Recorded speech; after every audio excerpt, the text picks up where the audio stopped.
Hi అందరికీ welcome back to my YouTube channel AI stories by Anjali. ఈరోజు మనం ఈ వీడియోలో లాస్ట్ వీక్ కంటిన్యూషన్ టాపిక్ అయిన agentic application do's and don'ts గురించి డిస్కస్ చేద్దాము.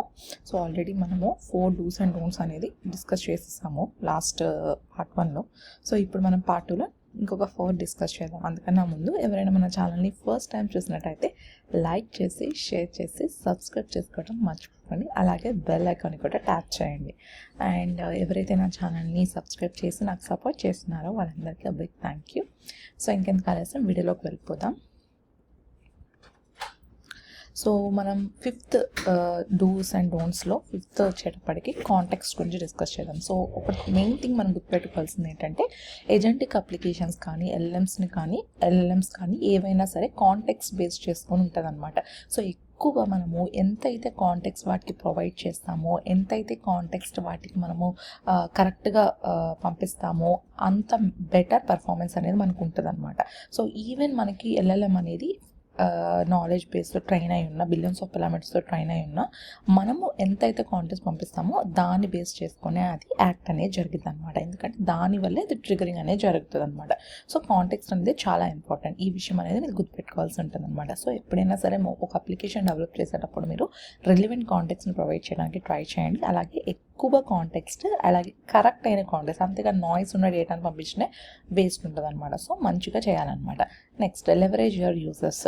సో లెవరేజ్ యువర్ యూజర్స్ అంటే ఏంటంటే ఈవెన్ మనము ఎల్ఎల్ఎంని అడిగినా సో అంటే మొత్తం దాని మీద డిపెండ్ అవ్వకూడదు. నీకు కూడా కొంత అవగాహన అనేది ఉండాలి ఆ టాపిక్ గురించి.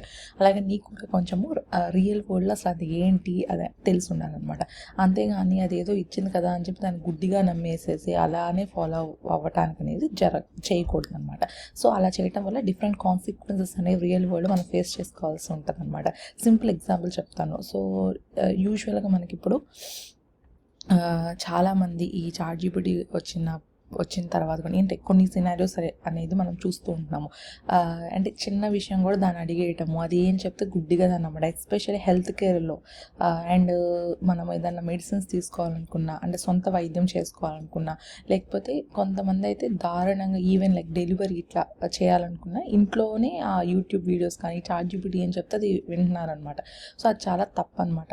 సో చాట్‌జీపీటీ కానీ లేకపోతే బర్డ్ కానీ ఏదైనా ఒక ఎల్ఎల్ఎం మోడల్ కానీ ఏదైనా ఒక ఏజెంట్ కానీ అవి కేవలం మోడల్స్ మాత్రమే. అఫ్కోర్స్ అవి ట్రైన్ చేస్తాం, బట్ మన హ్యూమన్ ఇంటెలిజెన్స్ అనేది కూడా మనం వాడాలన్నమాట.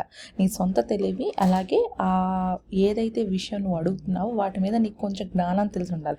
బట్ ఇప్పుడు కొంతమంది రైజ్ చేస్తారు వాయిస్ ఏమని, లైక్ అసలు చాట్‌జీపీటీ ఇవన్నీ కనిపెట్టేది మనుషులకు అంటే హెల్ప్ తీసుకోవడానికి కదా, అసలు మళ్ళీ దాన్ని చెప్పింది ఎందుకు నమ్మకూడదు అని అంటారు. అఫ్కోర్స్ నమ్మొద్దని చెప్పట్లేదు, నమ్మండి, బట్ మీకు కూడా సొంత జ్ఞానం అనేది తెలిసి ఉండాలన్నమాట. ఫర్ ఎగ్జాంపుల్ చిన్న ఎగ్జాంపుల్ చెప్తాను. ఇప్పుడు ఫర్ ఎగ్జాంపుల్ మనకి ఏదైనా డౌట్ వచ్చింది ఆర్ఎల్స్ మనకి ఏదైనా డెసిషన్ తీసుకోవాలి. అప్పుడు మనం ఏం చేస్తాము, నలుగురిని సహాయం అడుగుతాం, లైక్ మీ ఒపీనియన్ ఏంటి. కానీ అట్ ద ఎండ్ మీరు ఏం చేస్తారు, మీకేం నచ్చితే అదే చేస్తారు కదా. సో సిమిలర్ ఇక్కడ కూడా అంతే అనమాట. చాట్‌జీపీటీ చెప్పింది కదా అని చెప్పి మీరు అది ఫాలో అవ్వకూడదు. You have to think on with your own brains and then you have to take decision wisely. So this is what I want to recommend, అంతే. ఓకేనా. So leverage your users expertise అనేది కలిసి ఉండాలి. సొంతగా అంటే మీ కంప్లీట్గా model మీద depend అవ్వకూడదు, మీ యొక్క జ్ఞానాన్ని బట్టి ఉండాలన్నమాట. Next the beater lesson. So అంటే ఏంటి, బేసిక్గా మనము చాట్‌జీపీటీని యూజ్ చేస్తున్న కొద్దీ మనకు కొన్ని ఎక్స్పీరియన్స్ అనేవి ఉంటాయి అన్నమాట. సో ఆ ఎక్స్పీరియన్సెస్ నువ్వు అవగాహనలో పెట్టుకొని దాని ఓవర్ థింకింగ్ అంటే ఓవర్ ఫిట్ అనేది చేయకూడదు అనమాట. సింపుల్ ఎగ్జాంపుల్ చెప్తాను. సో ఇనీషియల్గా చాట్‌జీపీటీ వచ్చినప్పుడు లైక్ 2022 ఆ టైంలో ఫస్ట్ టైం లాంచ్ చేసినప్పుడు GPT-4 వర్షన్ లాంచ్ అయ్యే ముందు వరకు, అంటే ఆ పీరియడ్ ఆఫ్ ఫేస్లో ఈవెన్ ఇప్పుడు కూడా మీరు ఎక్స్పీరియన్స్ చేస్తారు, బట్ అప్పుడైతే ఇంకెక్కువ ఎక్స్పీరియన్సెస్ అనేవి జరిగి ఉంటాయి. ఈవెన్ మీరు ఎంతమంది అయితే రిలేట్ చేస్తున్నారో వాళ్ళు కమెంట్ చేయండి ఇప్పుడు నేను చెప్పే ఎక్స్పీరియన్స్. సో జనరల్గా మనకి ఎక్కువ ఇప్పుడు ఫర్ ఎగ్జాంపుల్ ఒక 4-5 క్వశ్చన్స్ అడిగేసావు నువ్వు చాట్‌జీపీటీని. 5th క్వశ్చన్ తర్వాత 6th క్వశ్చన్ నువ్వు అడుగుతున్నప్పుడు మళ్ళీ ఫస్ట్ క్వశ్చన్ గురించి ఏమైనా అడిగావనుకో అది మర్చిపోతుంది. మర్చిపోయి అసలు వింతగా ప్రవర్తిస్తుంది అనమాట. అసలు దానికి అదేంటే ఏంటో తెలియని అన్నట్టు ప్రవర్తించింది. సో అది ఎందుకు జరిగిందంటే మెమొరీ అనేది అది మర్చిపోయింది అనమాట. సో ఆ మెమొరీ అనేది అక్కడ లోపించింది. సో ఎందుకు లోపించిందంటే because it forgets the context. ఆ మెమరీ అనేది అది అసలు కంప్లీట్గా దాని మైండ్లో నుంచి అది పోయిందనమాట. సో అందుకు నీకు అది అంత వింతగా ప్రవర్తించింది అనమాట. సో ఇట్లాంటి థింగ్స్ అంటే నువ్వు ఎంతవరకు స్కేల్ చేయగలవో అంతవరకే స్కేల్ చేయాలి. దానికి మించి నువ్వు స్కేల్ చేయకూడదు దాని యొక్క మెమరీని బట్టి. బట్ ఇప్పుడున్న versions they are performing very good because the more the versions are developing they are improvising some of the features కదా. సో అందుకనమాట. సో ఇక్కడ నువ్వు గుర్తుపెట్టుకోవాల్సింది ఏంటంటే ఏదైనా సరే ఒక మనిషి కానీ లేకపోతే ఒక మెషిన్ కానీ వాళ్ళ స్థాయికి మించి మనము వాళ్ళ బ్రెయిన్లోకి ఇన్పుట్ పంపిస్తే అది డైజెస్ట్ చేసుకోవడం అనేది కష్టంగా అవుతుంది కదా. ఈవెన్ లైక్ హ్యూమన్ బ్రెయిన్ కూడా అంతే కదా. మీకు ఓవర్ స్ట్రెస్ పెట్టి మీ మైండ్ బ్లాస్ట్ అయిపోతుంది.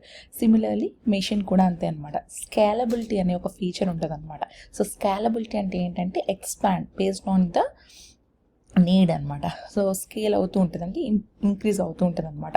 ఫర్ ఎగ్జాంపుల్ నువ్వు ఒక EC2 సర్వర్ తీసుకున్నావు, ఇంత కెపాసిటీ అనుకున్నావు, తర్వాత మళ్ళీ నీ యొక్క రిక్వైర్మెంట్ ప్రకారం ఇంకా దాని యొక్క కెపాసిటీ అనేది ఇంక్రీజ్ చేస్తున్నావు అనమాట. సో అప్పుడు నువ్వు ఏం చేస్తావు, ఇంకొంచెం ఇంప్రూవైజేషన్ స్కేలబిలిటీ అనేది పెంచుతావు. బట్ ఇక్కడ మనం ChatGPT కూడా అంతే, ఆల్మోస్ట్ అంతే. బట్ ఇక్కడ నువ్వు గుర్తుపెట్టుకోవాల్సింది ఏంటంటే ఓవర్ బర్డన్ అనేది చేయకూడదు.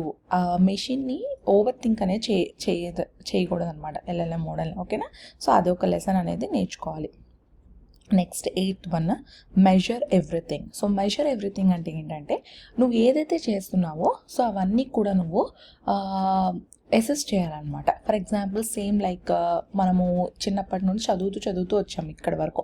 సో ప్రతి ఒక్క క్లాస్లో నీకు ఎగ్జామ్స్ అనేది పెట్టారు. ఎందుకు పెట్టారు, నువ్వు ఎంతవరకు పాస్ అవ్వగలవు నీ యొక్క థింగ్ని అసెస్ చేయడానికి, నీ యొక్క క్యాపబిలిటీని అసెస్ చేయడానికి నీకు పెట్టారనమాట. సో సిమిలర్లీ ఒక ఏ మోడల్ కూడా అంతే అనమాట. నువ్వు మెజర్ చేయటం అనేది చాలా ఇంపార్టెంట్ అనమాట. నీ యొక్క ఇన్పుట్స్ కానీ నీ యొక్క అవుట్పుట్స్ కానీ నీ యొక్క మోడల్ కానీ ఇవన్నీ కూడా నీకు మెజర్ చేయాల్సి ఉంటుంది అనమాట. ఇలా మెజర్ చేసుకోవడం వల్ల ఏంటంటే నీకు ఎక్కడ ఏం జరుగుతుంది అనేది తెలుస్తుంది అనమాట. సో క్యాపబిలిటీని నువ్వు అసెస్ చేయగలవు, ఆ మోడల్ యొక్క క్యాపబిలిటీని. సో అండ్ మెజర్ చేసినప్పుడు కొన్ని మెట్రిక్స్ వాడతాం, అది ఆల్రెడీ మన ఛానల్లో ఉంది. సో ఏమేమి మెట్రిక్స్ వాడతారు ఇవాల్యూషన్కి అది మీరు చూడకపోతే చెక్అవుట్ చేయండి. సో ఈ మెజర్ చేశాక ఆ రిజల్ట్స్ని కూడా మీరు అనలైజ్ చేసేసుకొని గ్రాఫ్ రూపంలో పెట్టేసేసుకుంటే నెక్స్ట్ టైం మీకు ఫర్దర్గా దాన్ని ఇంప్రూవైజ్ చేసుకోవడానికి ఆ రిజల్ట్స్ని ఉపయోగపడతాయి అనమాట. సో ఇలా నువ్వు మెజర్ చేయాల్సి ఉంటుంది అనమాట ప్రతి ఒక్క థింగ్ని, దాని యొక్క అవుట్కమ్ని కానీ అన్నీ అనమాట. సో ఇదనమాట నేను డిస్కస్ చేయాలనుకుంది ఈరోజు. సో టోటల్ 4 థింగ్స్ని మనం డిస్కస్ చేసాము. ఇవి డూస్ అండ్ డోంట్స్లో సెకండ్ పార్ట్ అనమాట. సో ఫస్ట్ వచ్చేటప్పటికి కాంటెక్స్ట్ అనేది చాలా ఇంపార్టెంట్. నువ్వు మంచి కాంటెక్స్ట్ అలాగే ఎక్కువ కాంటెక్స్ట్ ప్రొవైడ్ చేస్తే పర్ఫార్మెన్స్ అనేది బాగా ఉంటుంది. అండ్ ఏదైతే నువ్వు క్వశ్చన్స్ అడుగుతున్నావో వాటి గురించి కూడా నీకు కొంచెం అవగాహన అనేది ఉండాలి. కంప్లీట్గా మెషిన్ మీద డిపెండ్ అవ్వకూడదు అండ్ ఓవర్ థింక్ చేసేటట్టు యాక్ట్ చేయకూడదు, దాన్ని డ్రైన్ అవుట్ చేయకూడదు. అండ్ నువ్వు మెజర్ చేసడం అనేది చాలా ఇంపార్టెంట్ ప్రతి ఒక్క థింగ్. సో అవుట్కమ్ని కానీ అప్పుడే దాన్ని అసెస్ చేయగలవు. అండ్ ఇంప్రూవైజేషన్ ఉంటే తర్వాత చేసుకోగలవు అనమాట. సో ఈ 4 థింగ్స్ అనేది మనం డిస్కస్ చేసాం. ఎవరికైనా ఏమైనా డౌట్స్ ఉంటే ప్లీజ్ కమెంట్ సెక్షన్లో కమెంట్ చేయండి.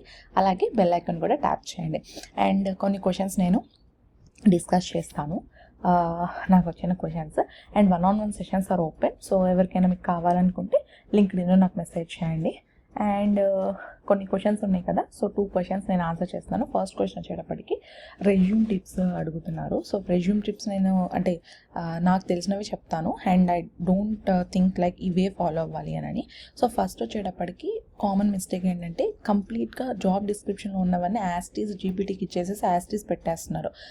అంటే జనరల్గా మీరు ఏమనుకుంటారంటే ఆ ఉన్నది పెట్టేసేసి మ్యాచ్ అవ్వడానికి ఎక్కువ ఛాన్సెస్ ఉంటుంది, నీట్గా రెజ్యూమ్ పిక్ అవుతుంది. బట్ నేనేం చెప్తానంటే మీకు ఏదైతే ఉందో ఎక్స్పీరియన్స్, రియల్ ఎక్స్పీరియన్స్ అది పెట్టండి.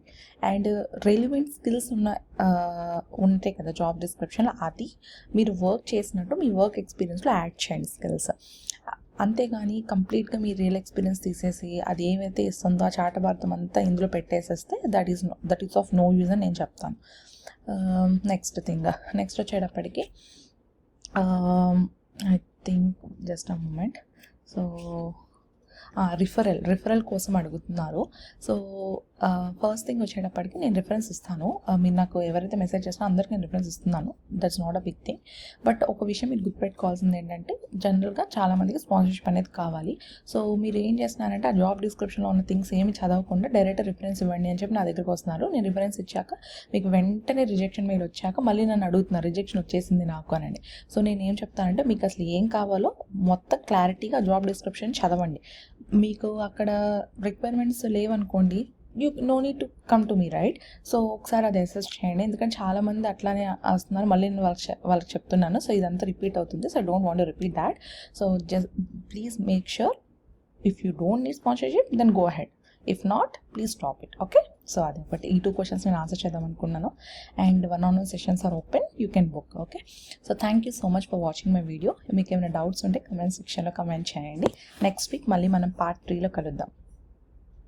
బాయ్.